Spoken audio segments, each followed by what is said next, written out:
জালালপুর নিবাসী সুরুজ্জামান সাহেবের অভিযোগের প্রেক্ষিতে আজকে সুরুজ্জামান সাহেবের বাড়িতে অমানবিক যে ঘটনাগুলি তার বড় ভাই কর্তৃক ঘটানো হয়েছে। তো আমরা সরজমিন পরিদর্শনে আসছিলাম, আমাদের মানবাধিকার টিম সহ এলাকাবাসীর বক্তব্য নিলাম। আসলেই আমার কাছে যেগুলো মনে হয়েছে নিন্দনীয় ঘটনা। আমরা এর সুষ্ঠু বিচার চাই এবং সুষ্ঠু বিচারের জন্য প্রশাসনের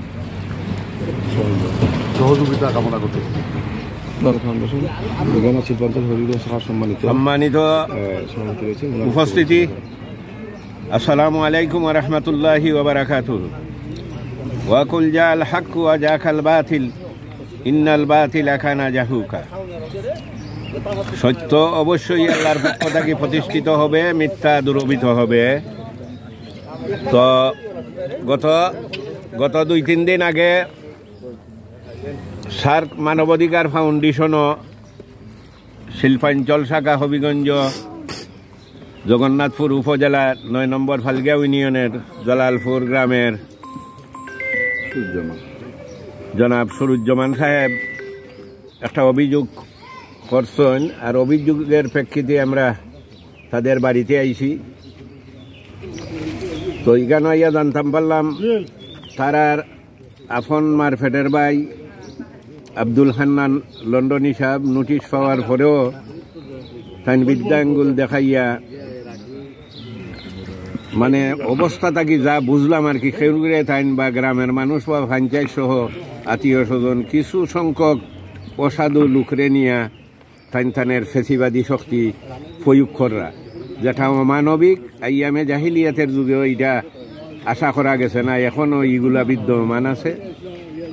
আমি এজ এ মানবাধিকার ফাউন্ডেশনের প্রেসিডেন্ট হিসাবে বিবিয়ানা শিল্পাঞ্চল শাখার পক্ষ থেকে সরজমিনে আইসা জানলাম যে তাই টাকা পয়সা আছে, ফেসি শক্তির মাধ্যমে চেষ্টা করতেছেন যে গ্রামের মানুষ প্লাস পঞ্চায়েত সহ বিদ্যাঙ্গুলির মাধ্যমে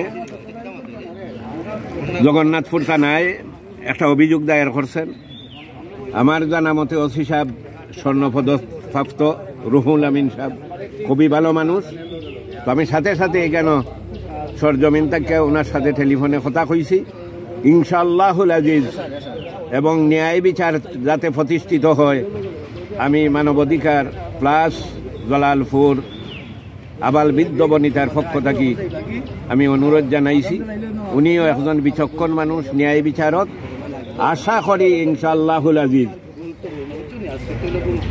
যে গত জুলাই আগস্টের বিপ্লবের পর থেকে প্রশাসনিক অবস্থানে যে যে অবস্থায় আছেন প্রতিটা থানার ইনচার্জ হিসাবে, এর মধ্যে বিচক্ষণ একজন পুলিশ কর্মকর্তা হিসাবে আমি খুব ব্যক্তিগতভাবে বালা পাই।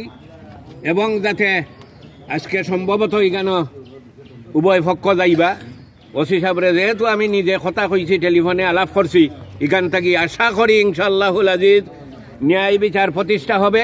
আর যতদিন না ন্যায় বিচার প্রতিষ্ঠা হবে, মানবাধিকার ততদিন তাকে সহযোগিতা করার জন্য যেখান থেকে দেখানো যায় জানে দনে সর্ব অবস্থায় সহযোগিতা করবে, অধিকার প্রতিষ্ঠা না হওয়া পর্যন্ত।